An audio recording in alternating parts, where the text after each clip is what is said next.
meu objeto de pesquisa, não vou poder contar para vocês em detalhes, mas só para vocês ficarem sabendo, eu tô estudando um fragmento do auxílio-doença no site do INSS. É esse fragmento aí que tá na tela. Já fiz experimentos, enfim. Então, essa sou eu. Então, vamos para os conceitos que eu gostaria de discutir com vocês, de passar para vocês, e vocês vejam se isso faz sentido, se no dia a dia de vocês, vocês também reconhecem isso. A gente está falando de inovação, né? Sim, eu aproveito, olha, eu não agradeci o convite, queria agradecer a Associação dos Magistrados Brasileiros por ter me feito esse convite para participar do fórum, agradeço a Renata Gil e ao Ângelo Vettorazzi. Esse fórum, né, de inovação, quando a gente fala de inovação, a gente fala de resolução de problema, né? Qual o problema que tem a resolver? Ou, na verdade, assim, quais são os problemas? Quais são as questões nesse aspecto da comunicação escrita? Quais são as questões, quais são os problemas a resolver, né? Eu elenquei aqui alguns, não conheço eles tão bem quanto vocês. Mas, enfim, o tamanho, né? Coloquei a extensão. Os documentos com os quais vocês trabalham são muito grandes. E isso impacta numa certa morosidade.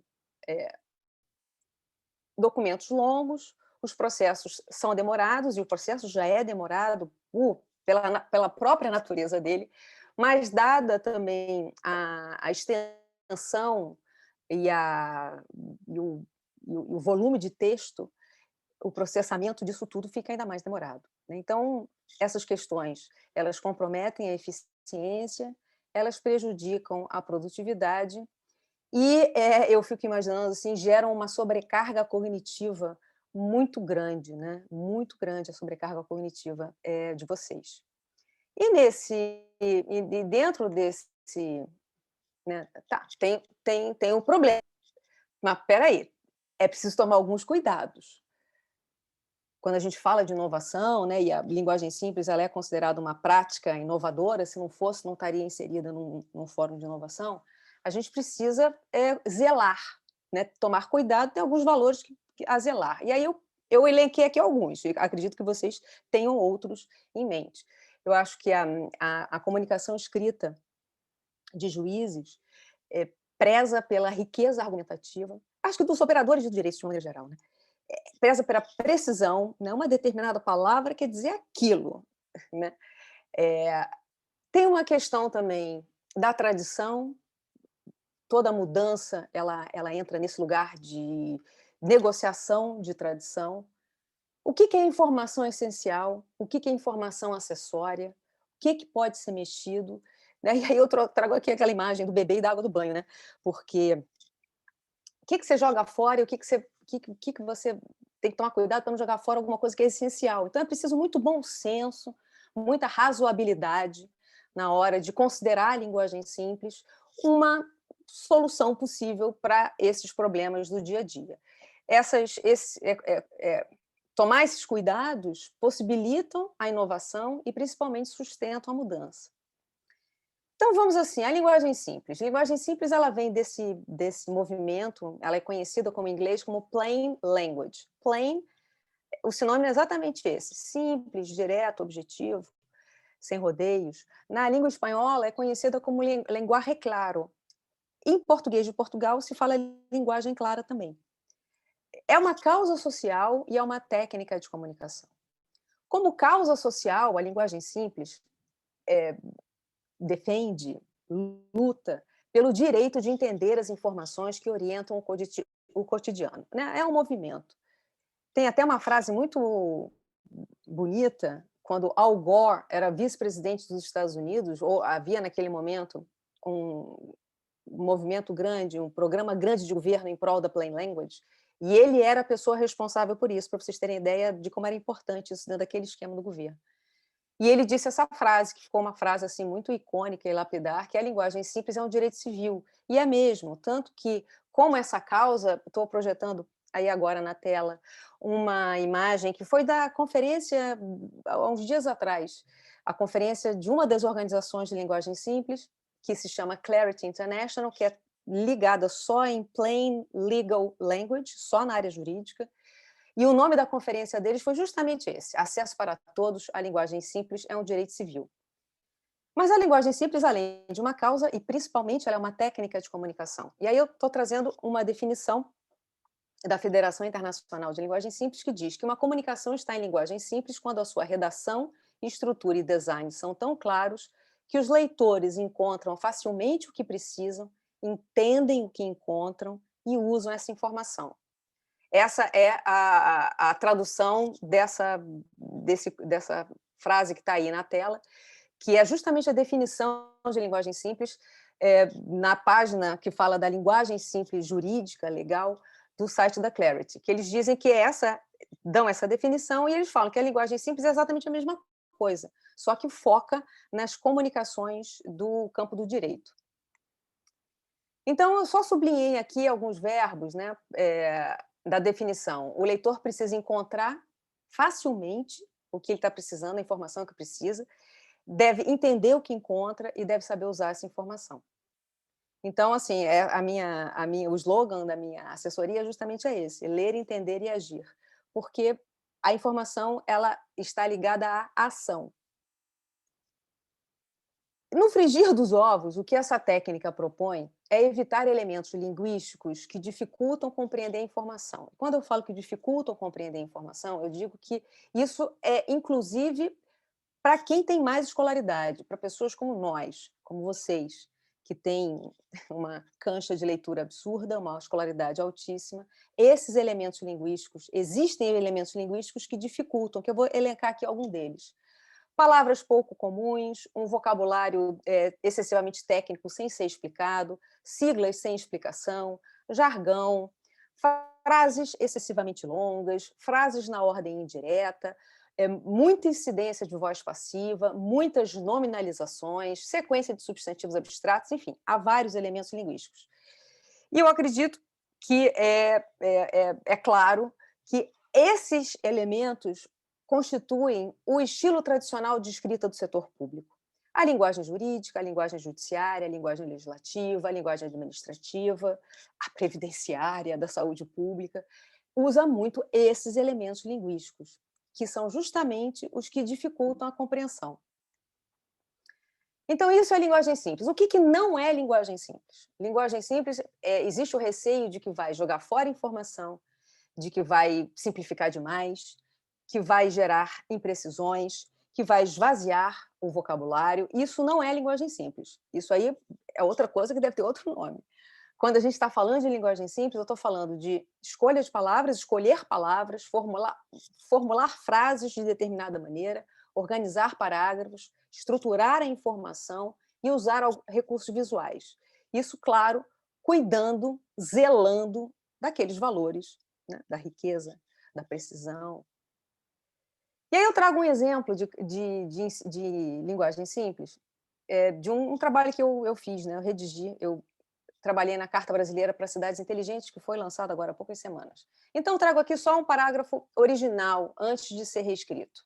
Eu vou ler alto com vocês. A concepção de cidades inteligentes no Brasil, de que trata esse documento, ampara-se em valores fundamentais, traduzidos em princípios e diretrizes balizadores para uma atuação consciente e ética sobre a transformação digital no território. Isso é uma frase só, né? Uma frase longa, bem elaborada, e esse trabalho foi conduzido, em parte, pelo Ministério do Desenvolvimento Regional, junto com várias centenas de pessoas que traduziram vários grupos de trabalho, e que aquele grupo de pessoas que trabalhou no documento, quando chegou no final do documento, achou que, olha, esse tipo de estrutura linguística, a gente acha que está causando dificuldade. A gente gostaria de tornar ele um pouco mais rápido de ler, para que, enfim, a população brasileira possa dar conta dele, né? E principalmente os prefeitos. E aí a proposta de reescrita foi essa. Esse documento propõe pensar as cidades inteligentes no Brasil a partir de princípios e diretrizes. O objetivo é atuar de forma consciente e ética sobre a transformação digital no território. Então, a gente tem aí um exemplo de antes e depois, para vocês terem uma ideia de como que a linguagem simples pode incidir sobre um documento. E aí eu trouxe mais um aqui, que foi aí uma notícia, um comunicado, foi um grupo que eu trabalhei, fiz um workshop com eles lá do TRT da 2ª Região de São Paulo. Uma frase também, que não vai dar tempo de ler, mas a gente pode, só para vocês verem, né? o que é uma frase, como era a frase antes, o que era a frase depois. E essa frase foi validada pelo pessoal que estava trabalhando lá. Então, é possível usar de concisão e usar elementos e uma técnica para tornar a comunicação mais curta, dizendo a mesma coisa, tomando cuidados. Como movimento, a linguagem simples está presente em 30, mais ou menos em 30 países, pelo menos 30 países, que falam 15 idiomas. É um movimento que a gente está tratando aqui no Brasil, e deve ser tratado dessa forma, com certeza, como uma prática inovadora, mas se a gente for olhar a história da linguagem simples, ela vem desde os anos 40, 1940. Se não me engano, a primeira normativa em Nova York foi em 1945, para que algum órgão público usasse uma linguagem mais fácil do cidadão entender. E vem acumulando muitos avanços sociais, muito puxado pelo próprio setor público.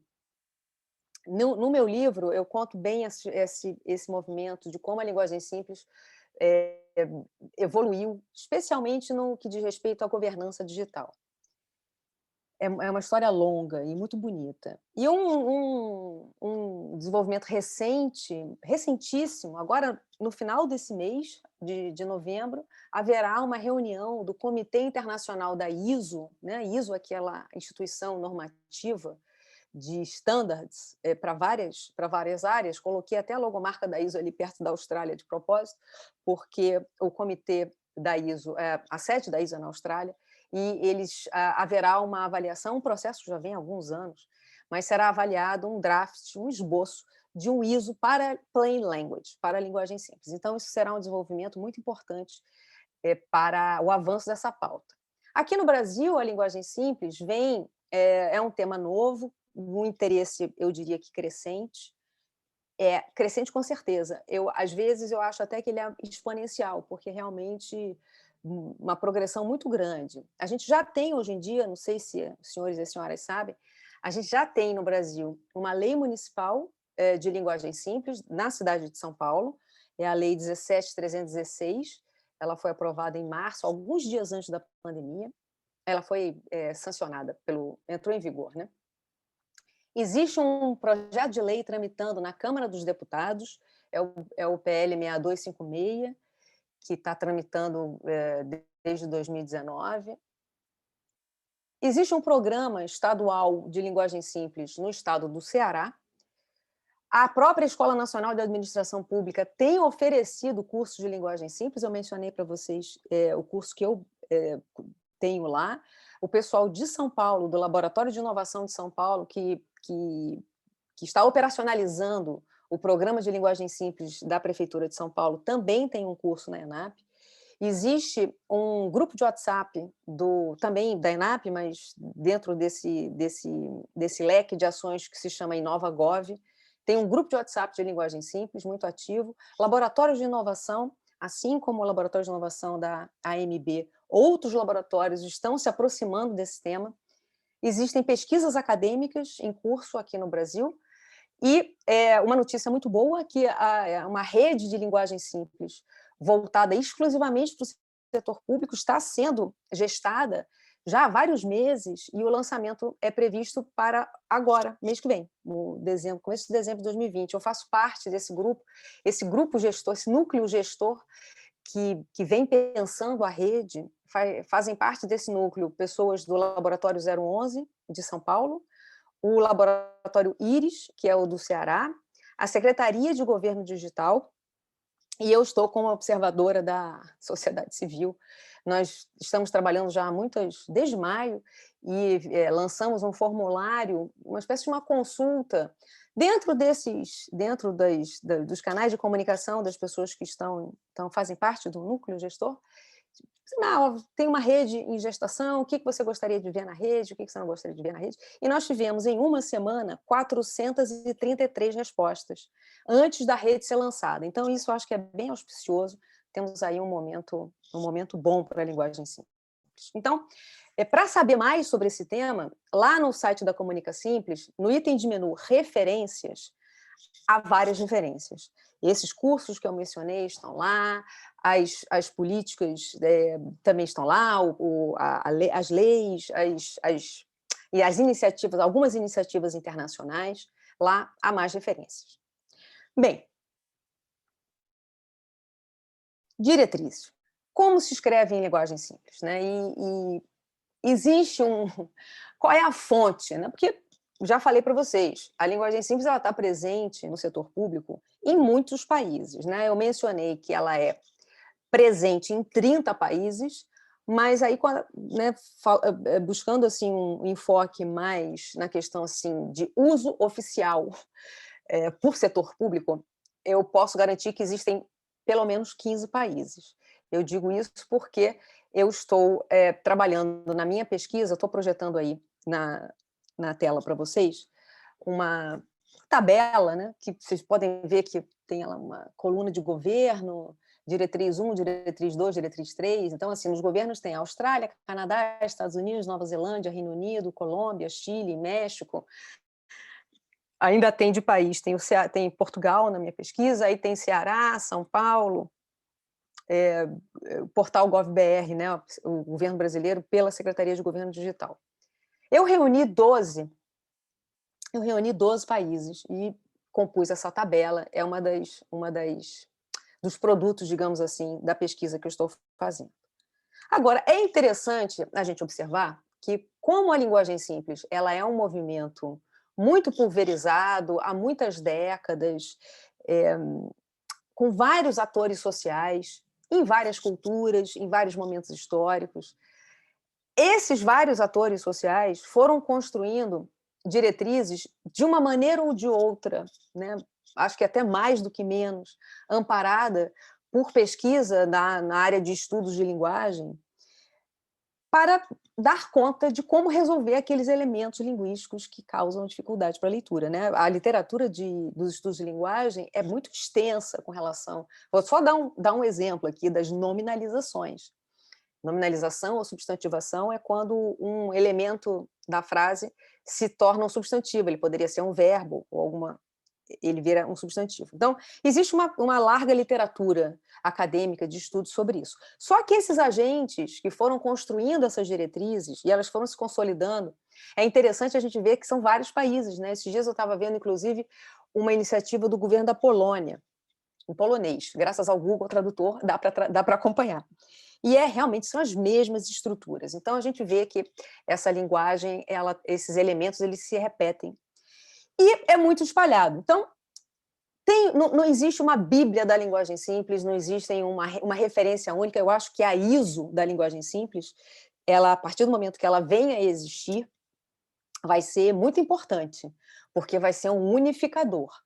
Na minha pesquisa, eu levantei essas diretrizes desses países todos, fiz um quadro de referência, e a partir de março, quando eu espero já ter defendido, março, abril, isso esse resultado dessa pesquisa vai estar público. Mas são vários atores. E aí, eu adiantei para vocês, né, que esses meus estudos, eu venho estudando a linguagem simples desde 2016, e eu vim compilando, né? Primeiro vim aprendendo para que eu queria aprender a escrever, não havia nenhum curso em português, havia só um curso no Canadá, e enfim, então eu fui aprendendo isso em 2016, 17, 18, e fui montando um método que primeiro serviu para eu mesma aprender e que eu venho ensinando outras pessoas. Essa uma figura que exemplifica, né, que ilustra esse método, que tem 20 diretrizes. O número de diretrizes varia muito. Tem governos internacionais que trabalham com 10 diretrizes, outros trabalham com 15, outros com 8. Varia muito. Tem um autor importante e britânico, um pioneiro da linguagem simples, Martin Cutts. O livro dele está na bibliografia lá naquelas referências do site da Comunica Simples. O Martin Cutts ele recomenda 25 diretrizes, mas eu trabalho com 20. Eu divido as diretrizes assim, em diretrizes que eu chamo de valores éticos, que são prévios ao momento de escrever, diretrizes que têm a ver com design da informação, que tá abreviado aí por infodesign, e o design da informação tem a ver com a estrutura da informação e com o texto propriamente dito. E existe um momento posterior, que eu acho que faz parte da linguagem simples, que é esse momento de avaliação. Então, assim, antes de escrever, é um conjunto de princípios. Na hora que está escrevendo, preocupação com a estrutura da informação e com o texto. E depois de ter escrito, avaliar se os elementos linguísticos que causam dificuldade foram minimizados ou se eles estão lá ainda no seu texto. Então, assim, linguagem simples, foco em quem vai ler. Quem é que vai ler? É do advogado para o juiz? É do juiz para o juiz? É do juiz para o cidadão? Quem é que vai ler esse texto? O foco tem que estar nele. É preciso considerar o contexto da comunicação, a estrutura da informação. No que diz respeito a texto, prestar atenção à escolha de palavras, frases, parágrafos e o tom de voz também. E tem uma questão de usabilidade.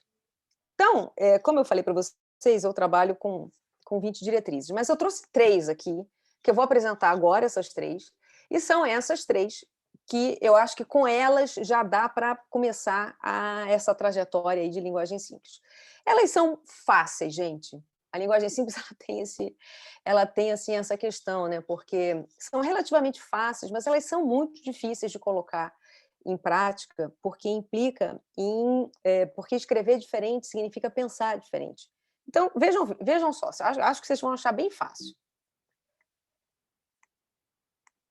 Por exemplo, frase, tamanho de frase, frase curta. O que é uma frase curta nesse mundo da plain language? Uma frase curta, e aí a gente sabe, né, que isso é relativo e tem pouca pesquisa científica, mas a gente tem toda uma comunidade de prática que há muitos anos vem trabalhando com isso. Então, em média, o que as diretrizes internacionais e também as diretrizes brasileiras, em português, seja em português do Brasil, seja em português de Portugal, costumam indicar é que uma frase deve ter até 25 palavras, não deve passar disso.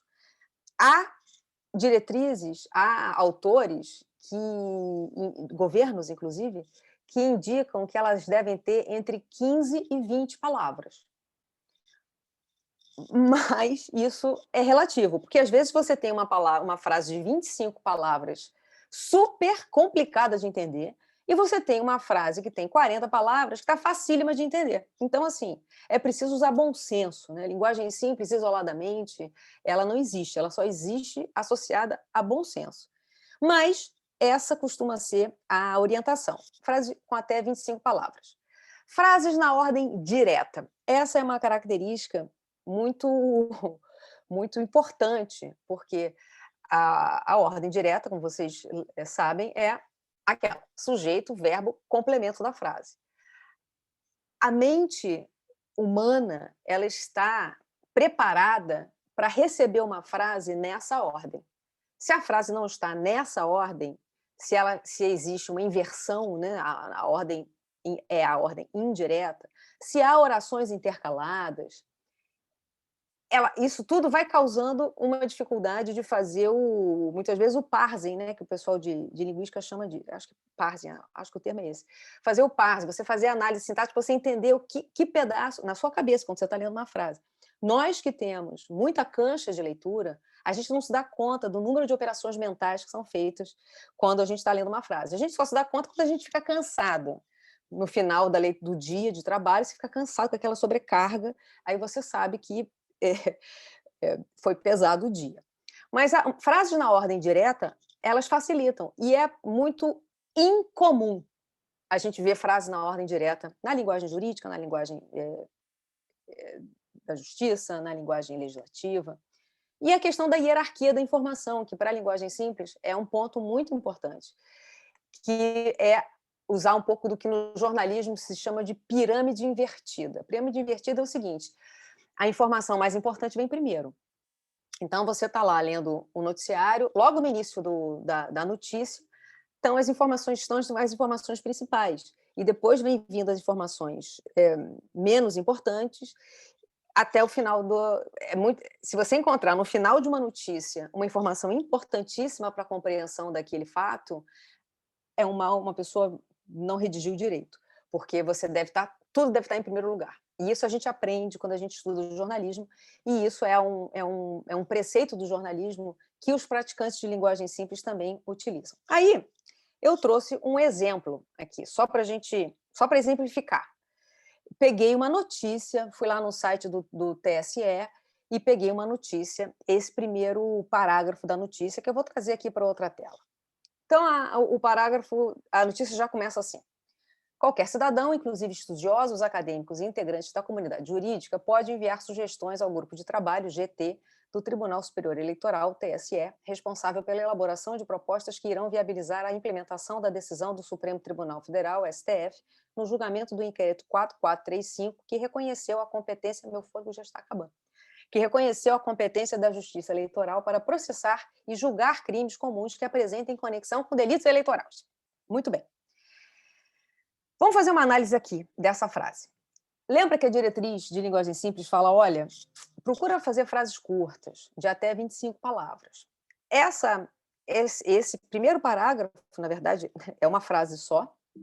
Essa frase tem 64 palavras.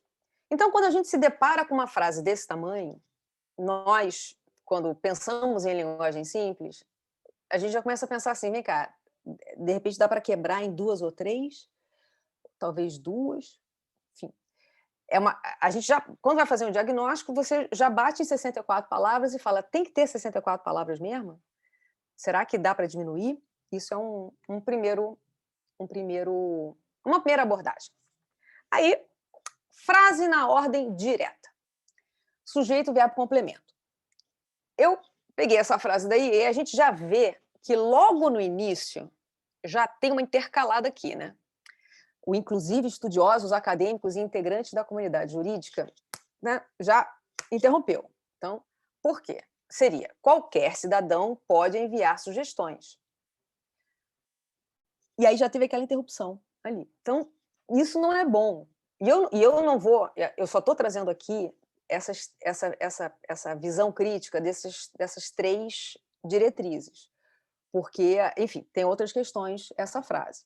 Mas a gente vê, ela é muito longa, ela não está na ordem direta, e tem uma questão de hierarquia da informação, porque eu mencionei a questão da pirâmide invertida do jornalismo, que é quando a gente tem textos maiores, ou, enfim, para qualquer texto. Né? Eu sei que na prática de vocês existem parâmetros que precisam ser seguidos. Então, a conclusão está só... Ainda que o leitor queira saber a conclusão daquele documento, daquela peça de comunicação, por razões históricas, a conclusão só vem no final. Você tem que ler, né, todo o embasamento antes até chegar à conclusão. Ainda que o leitor ele quer saber mesmo a conclusão. Então, claro, tem situações que não é possível você inverter a hierarquia da informação, porque ela já é apresentada em determinada sequência, que é a sequência certa, digamos assim, aceita, certa, que faz parte daquela prática.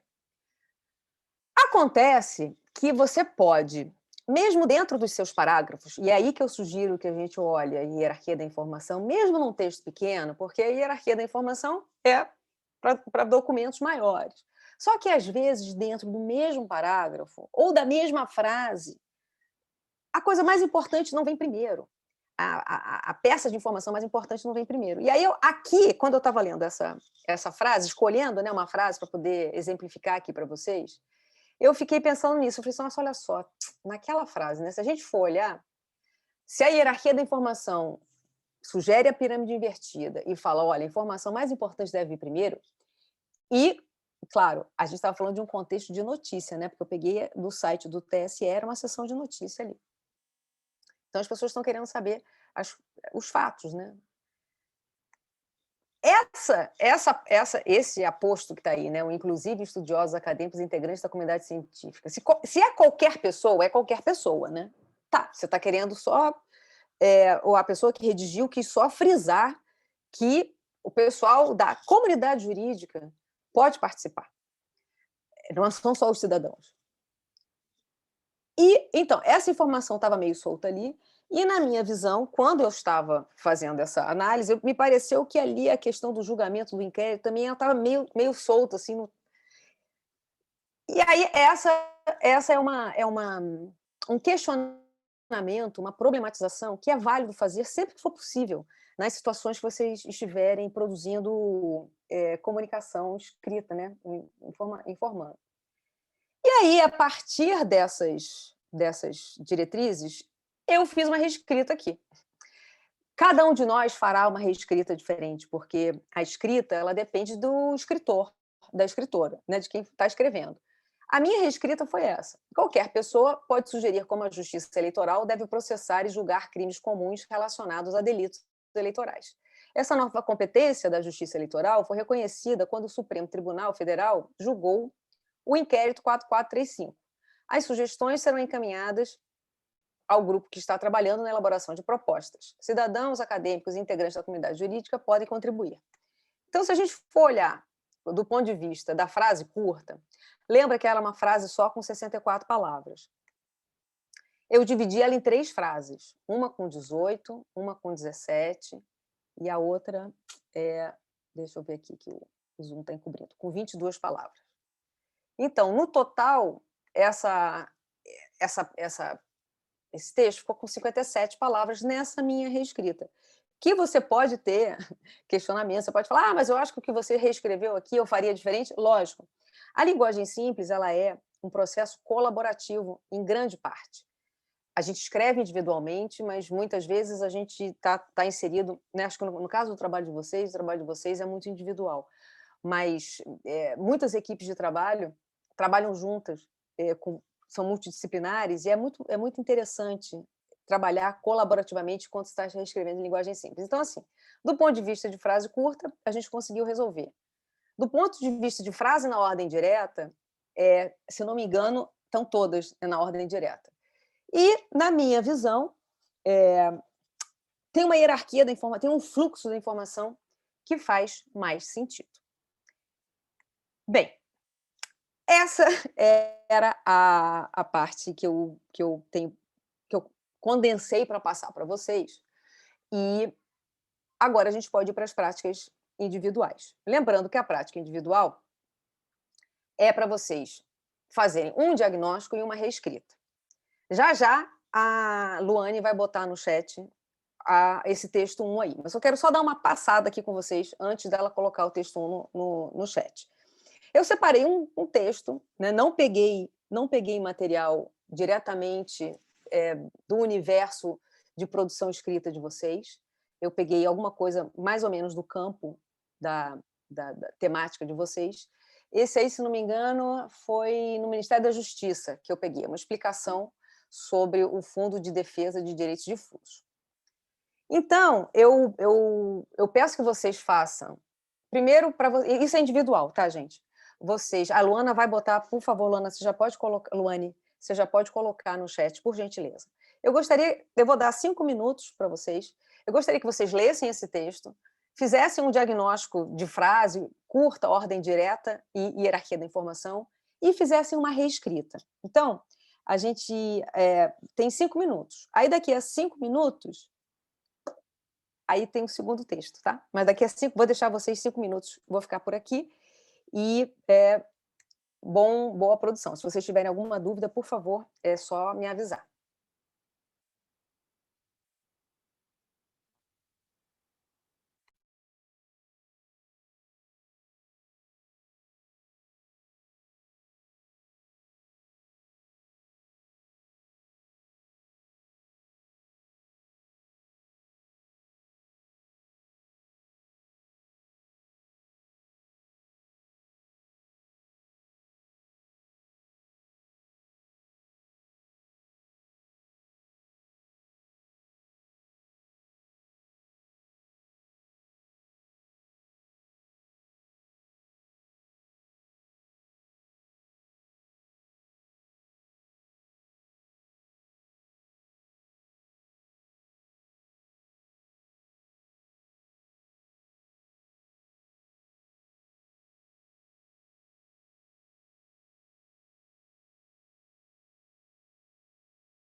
Bem, pessoal, nossos primeiros 5 minutos para esse texto passaram. Agradeço, vi que obrigada, Magno, Tatiana, Enio, Patrícia, Jorge, Ricardo, Thiago.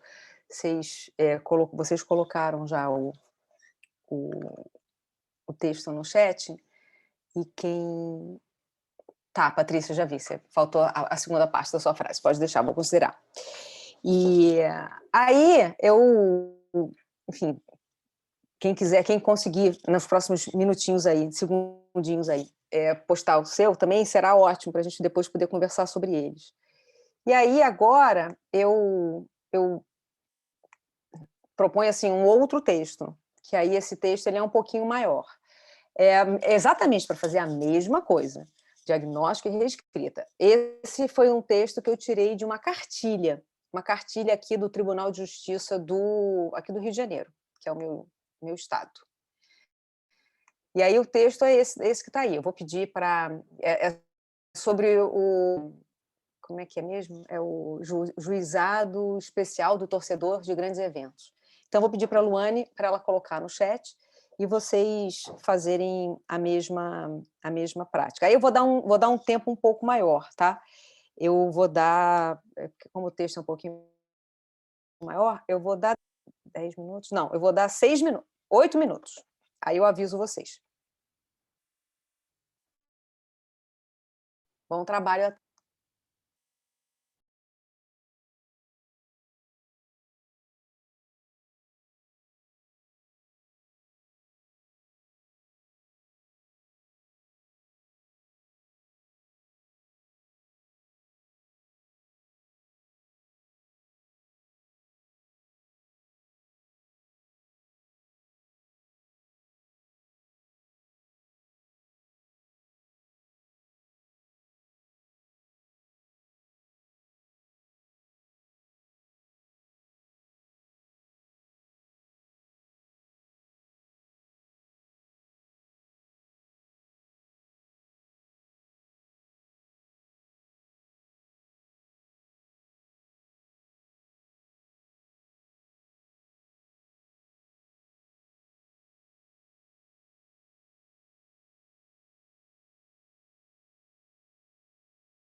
Bem, pessoal, então, voltando aqui para a gente poder encerrar nossa, esse workshop foi workshop Blitzkrieg, né? Assim, muito rápido. Eu copiei e colei aqui alguns textos de vocês, agradeço a todo mundo que mandou. É muito legal quando a gente tem tempo de olhar um por um, porque é muito bom. Eu botei aqui alguns aqui, né? Primeiro do texto 1. Só para a gente ver como é que cada pessoa encontra soluções diferentes, né? O Magno colocou assim: o Fundo de Defesa dos Direitos Difusos, que visa recompor danos causados a direitos de tal natureza, foi criado pela lei tal e regulamentado pela lei tal. Né? Manteve uma frase única e encurtou. A Tatiana, o Fundo de Defesa, tem como missão a defesa e a recomposição. Também. A Tatiana também trabalhou com uma frase só. Deixa eu ver aqui o Enio. O Enio transformou em 2 frases. O Fundo de Defesa foi criado pela lei tal, ponto. Ele é vinculado ao Ministério da Justiça e Segurança Pública, à Secretaria Nacional do Consumidor, e tem como missão a defesa e recomposição de danos causados a direitos difusos e coletivos nela elencados. De repente, essa segunda frase até dava para dividir ela em 2. Né? Eu imagino assim, quando eu falo assim, essa segunda frase podia dividir em 2, talvez vocês pensem assim, nossa, mas ia ficar muito telegráfico, né?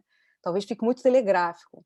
Mas tudo tem que ser trabalhado, né, gente?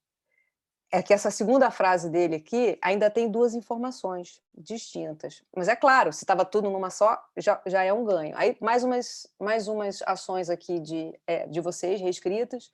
O Jorge também trabalhou com 2 frases.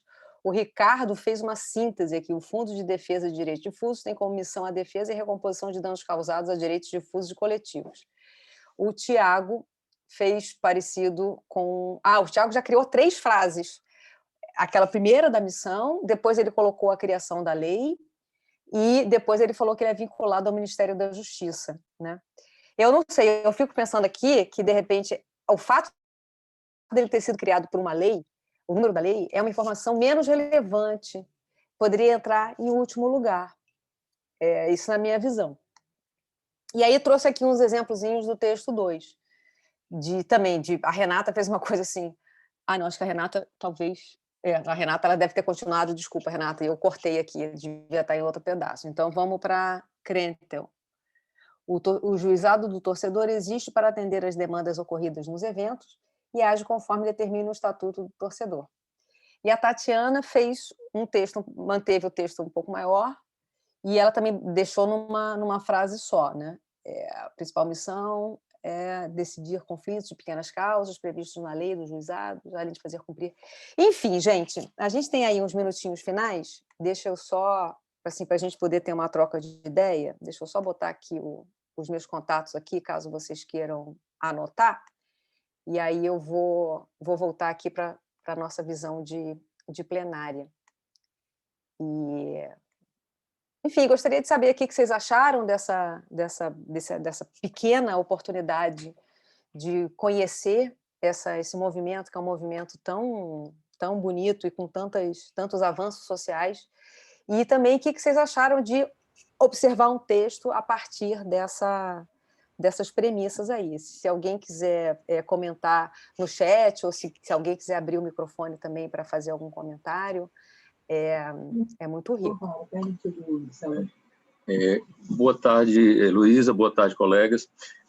Eu achei o exercício interessante e ainda em 2018, 2019, eu me vi forçado a fazer esse exercício quase que diariamente a propósito do doutorado na Faculdade de Direito de Lisboa, porque eles querem que você produza um artigo, um texto rico em informações, mas todas essas informações têm que ser zipadas, têm que caber dentro de 25 páginas, né? E às vezes a gente tenta até colocar espaçamento simples, né? Mas eles não aceitam. Você tem que... a gente tenta dar uma enganada, diminuir o tamanho da letra, botar espaçamento simples, nota de rodapé, mas não tem jeito. Então você acaba tendo que ser o mais direto possível para a tua informação ser assim, quase que germânica, né? Uma informação que vai direto ao ponto, sem desprezar aquilo que é essencial, né? Eu achei que o exercício foi bem dentro dessa mesma linha, e gostei muito. Muito bom, obrigada, Magno, muito obrigada. Mais alguém gostaria de fazer algum comentário? Heloísa? Agradeço aí o pessoal que está comentando, a Natália, Ricardo. Oi, Fernando. Tudo bem? Veja, eu acho essa provocação e o tema muito importante. Coincidiu e eu escolhi, foi primeiro workshop que eu escolhi, exatamente porque essa linguagem simples, ela não é utilizada nas nossas comunicações processuais, mas ela é utilizada pelos fraudadores que hoje em dia eles se passam, a gente está cumprindo muitos mandados, muitas comunicações processuais por meio de comunicação instantânea. E muitas vezes é difícil de ser compreendido a tradução daquela comunicação processual numa linguagem que todo mundo receba e que não tenha tanta, por uma forma que não é tão solene como o WhatsApp, como uma outra comunicação. E aí muitas vezes a pessoa não entende. Mas quando é a fraude, muitas vezes a gente tem essas notícias de pessoas se passando por oficiais de justiça aqui no Tribunal de Justiça de Sergipe. Acho que boa parte dos colegas tem isso. Então, nós temos um projeto no âmbito da nossa associação, um departamento colaborativo de práticas processuais aqui na MAS, exatamente para a gente tentar transmitir essas comunicações processuais, sobretudo nessas formas menos solenes, de um modo que a pessoa saiba o que fazer. O que é que eu tenho que fazer com essa intimação, com essa comunicação? Fala de dativo, de não sei o quê, respondem tanto dias, eu sou pena de revelia. As pessoas não compreendem se você falar dessa forma, se você transcreve lá certas questões. Mas, ao mesmo tempo, os fraudadores, aquelas pessoas que têm cometido ilícitos, se passando para o oficial de justiça, são absolutamente eficazes nessa comunicação. Então, a gente tem que correr atrás dos fraudadores e ser efetivo, falar numa linguagem que a pessoa entenda, olha, faça isso, faça aquilo outro, com essas comunicações em forma de tópicos mesmo, isso que você está falando. Né? O que é que eu tenho que fazer com essa comunicação? Então, eu acho muito perspicaz. Já estava catando aqui seu livro na Amazon para tentar fundamentar legal, gente. o projeto. Com certeza. É muito bom saber dessa iniciativa que você mencionou, Fernando, e desse ponto de vista, né? E teve uma coisa que o Jorge comentou aqui no chat, que as novas tecnologias exigem novas linguagens mais sintéticas e visuais. Eu não sei quantos de vocês fizeram, mas teve um workshop, ou vai ter, de Visual Law, né? No fórum, né? Que também é uma outra... Né? A gente vê essa necessidade, né? A digitalização da vida exige isso, o autosserviço do cidadão, né? E mesmo dos operadores do direito, né? Exigem que a gente seja mais objetivo, né? E achei bacana. Eu convido vocês a conhecer mais da linguagem simples. Eu estou passando aqui 1 minuto, que me pediram para ser super pontual, né? Tem 1 hora e 1 minuto. Eu acho que, enfim, passei para vocês de uma maneira sintética. Convido vocês a conhecer mais. Tem muita referência, e eu acho que essa rede de linguagem simples, que está prestes a ser lançada, voltada especificamente para o setor público, isso vai ajudar muito, tanto a difusão da pauta, do tema, né, como também a troca de experiências. A Adriana está falando que vai fazer o meu curso na ENAP. Legal, Adriana, agradeço, espero que seja útil. Eu agradeço a todos vocês. Luane, eu acho que a gente tem que encerrar a sala agora, ou pode passar um pouquinho? A Ana está dizendo que já fez o curso. Obrigada, Ana, que bom. Obrigada por recomendar. Pode passar uns minutinhos, sim, Pode. doutora Heloísa. Pode sim. Tá, uns 15 então, minutos. 15 minutos, eu acredito que atende 15 ótimo. minutos? Tá ótimo. Não, eu só queria dizer assim, que quem tiver horário e precisar sair, oficialmente nós já acabamos. Quem quiser conversar um pouquinho mais, saber um pouco mais, quiser fazer alguma pergunta, eu estou aqui totalmente à disposição de vocês pelos próximos 10, 15 minutos.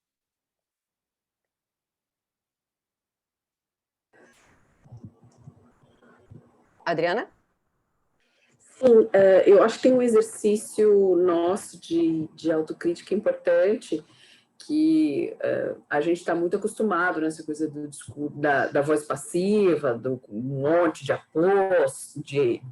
aposto de tudo quanto é tipo, né, de tamanho e referência, e citação, e nunca fez tanto sentido para mim, assim, é a primeira vez que eu tenho um contato direto contigo, mas essa coisa de uma causa social, né, da coleta de um depoimento, ao esclarecimento de um advogado, a uma intimação, a uma intervenção que vai via advogado, via juiz, via oficial de justiça, eu acho que a gente tem um desafio aí, que é conseguir chegar ao cidadão, né, do jeito que ele entende, sem que isso signifique. E eu queria fazer uma provocação, vou tentar localizar o link enquanto mais alguém fala. Há uns 3 meses atrás, houve um workshop sobre visual law e legal design, que foi promovido pela Escola da AGU, em conjunto com outras instituições, acho que o André Tamura também estava nele. Vou tentar localizar o link e vou disponibilizar aqui, que eu acho que essas duas coisas juntas, inclusive conseguir usar linguagem simples, com hiperlinks, por exemplo, dependendo de qual é o canal de comunicação, com figuras gráficas, como se propõe o visual law, eu acho que é uma conexão boa aí, né? Linguagem simples, visual law e legal design juntos. Eu acho que é um bom trio aí. Totalmente. É isso, e queria agradecer. Ah, que bom, Adriana. Fico contente de ter feito a sua introdução na linguagem simples. E você sabe que isso que você falou é o que mais me encantou quando eu descobri a linguagem simples, né? Porque eu venho trabalhando com isso de 2016 para cá. Mas até então, a minha atuação profissional foi na área da cultura, mais especificamente na área da música. Se tivesse conhecido a linguagem simples naquele momento, né, na minha atividade anterior, teria sido muito útil, porque eu trabalhava no setor da música clássica, que é uma área do saber, né, uma área das artes que é muito difícil de você comunicar. Mas, enfim, essa questão que você levantou da causa, eu acho, quando eu descobri a linguagem simples, eu me encantei com ela, porque é um método que tem uma causa. É claro, é um método, é uma técnica de redação, mas ela não é assim do nada, né? Ela nasce a partir de uma causa e ela atende essa causa. E se isso já fazia sentido nos anos 40, quando a gente vê, tanto nos Estados Unidos como no Reino Unido, o movimento de profissionais do setor público buscando dar um jeito, né? E isso foi evoluindo anos 40, 50, 60, 70, a partir ali, anos 80, realmente ganhou muita força, tanto nos Estados Unidos como no Reino Unido. Hoje em dia, quando você entra no site do governo britânico, que é um modelo, né, o site gov.uk, é um modelo de prestação de serviços, enfim, do mundo inteiro. Quando você entra lá no site do gov.uk, tem lá um momento que eles falam, olha, plain language não é uma lista de palavras que você tem que usar ou não tem que usar. Plain language é o ethos do gov.uk, né? É o ethos dessa prestação de serviço. E a gente vê, por exemplo, na Colômbia, que, né, enfim, né, foi muito pouco tempo aqui hoje, mas assim, a Colômbia, a Lenguaje Claro é prioridade administrativa desde 2013. E veio no âmbito daquele pacto pela paz, da questão toda das Farc, da inserção de pessoas que estavam alheias da sociedade. Então, é muito bonito a gente ver como que o poder público vem usando em vários países a linguagem simples e vem avançando. E com a digitalização de governos, e a gente aqui no Brasil, a gente está num processo muito avançado desse lugar da digitalização, né? A digitalização ela é muito boa, mas ela é um rolo compressor. E ela coloca o cidadão com autosserviço, é o autosserviço online. E na hora que você... Não adianta nada digitalizar os serviços todos, ou adianta pouco, se a linguagem não está acompanhando, né? Se a linguagem é daquela maneira que estava no papel, no ofício, né? Saiu do ofício diretamente aqui para a tela do celular, né? E isso é um problema muito grande, é um problema enorme, que a linguagem simples ajuda a resolver, né?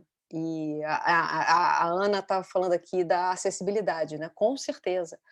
Tem, inclusive, um grupo de pesquisa que está lá na lista das referências lá da Comunica Simples. Tem um grupo de pesquisa no Rio Grande do Sul, na Federal do Rio Grande do Sul, que eles trabalham com, eles chamam de acessibilidade textual. Eu adoro a imagem que eles usam.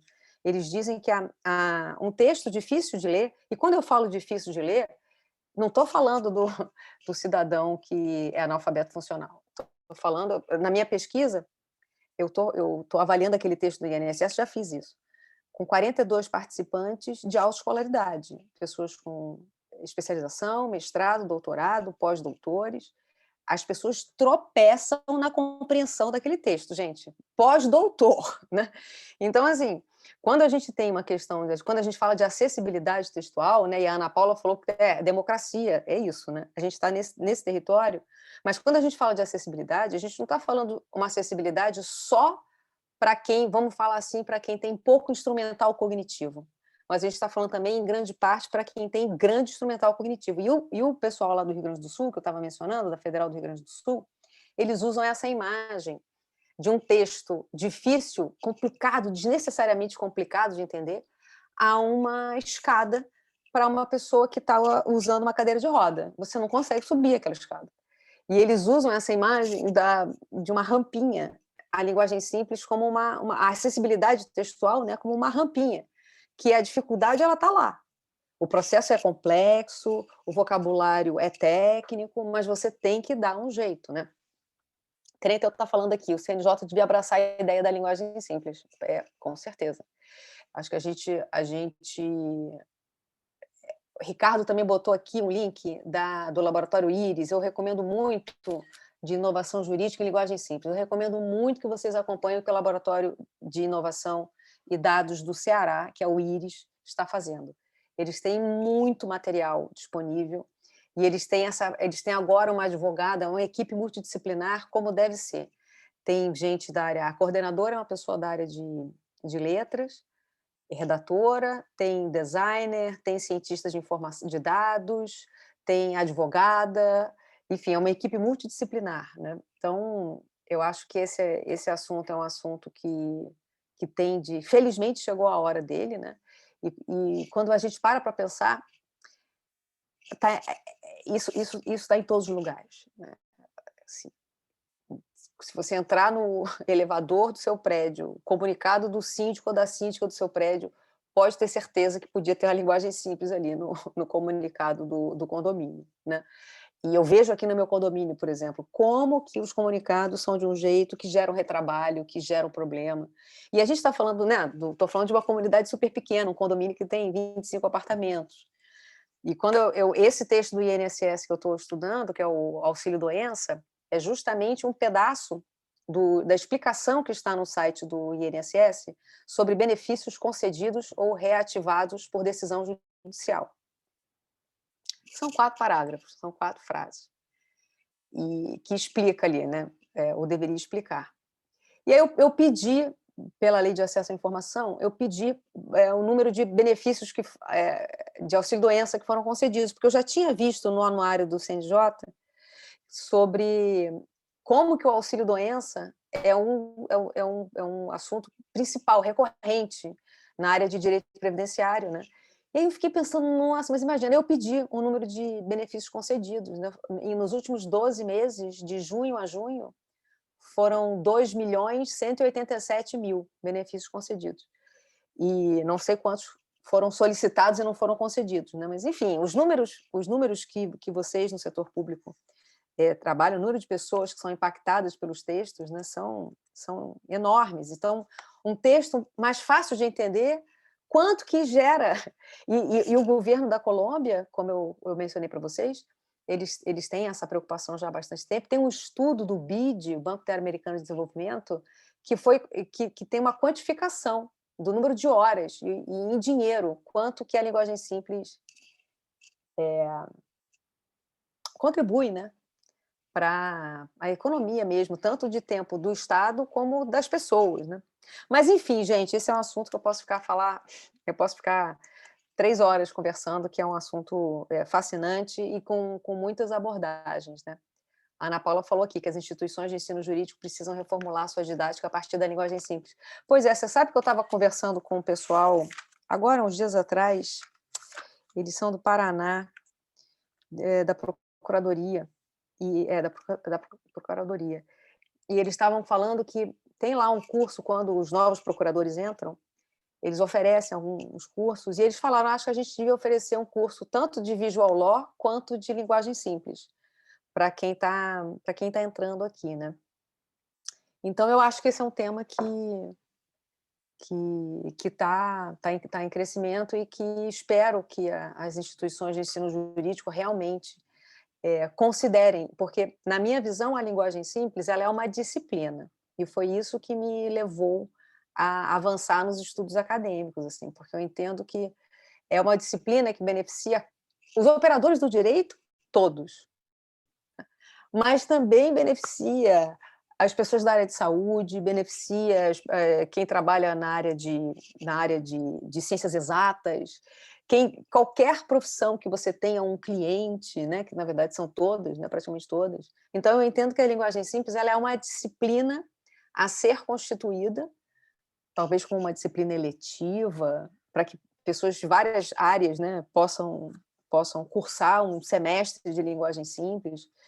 E eu acho que isso é uma disciplina nova, ainda que tenha tantos anos assim de existência, né? O primeiro curso mesmo de graduação com linguagem simples começou no ano passado. Agora me escapou aqui se é na Dinamarca ou se é na Noruega. Enfim, um país ali da Europa Central. Então, eu acho que é um saber a ser construído, né, como, né, é uma coisa mais assim epistemológica, é o saber a ser estruturado e a ser ensinado de uma maneira mais ampla, né? E vamos torcer para isso não demorar muito. Então, eu me despeço de vocês, agradeço imensamente. Luana, você está aí, né? Luana? Sim, estou aqui. Oi? Oi. Então, eu acho que a gente podia encerrar, não é, pessoal? Vocês gostariam de fazer alguma colocação? Não? Eu podia ficar aqui com vocês um tempão, adorei. Adorei estar junto com vocês. Então, acho que a gente pode encerrar a sala, né, Luane? Sim, podemos. Então muito obrigada, pessoal. Foi uma alegria muito grande estar com vocês, ou poder ouvir vocês, né? Falei muito no início, mas foi muito bom a gente poder ter essa troca no final, e espero que a gente possa estar juntos em outras oportunidades O e que e-mail isso é o não quê? demore. fóruminovacão@amb.com.br. Pronto.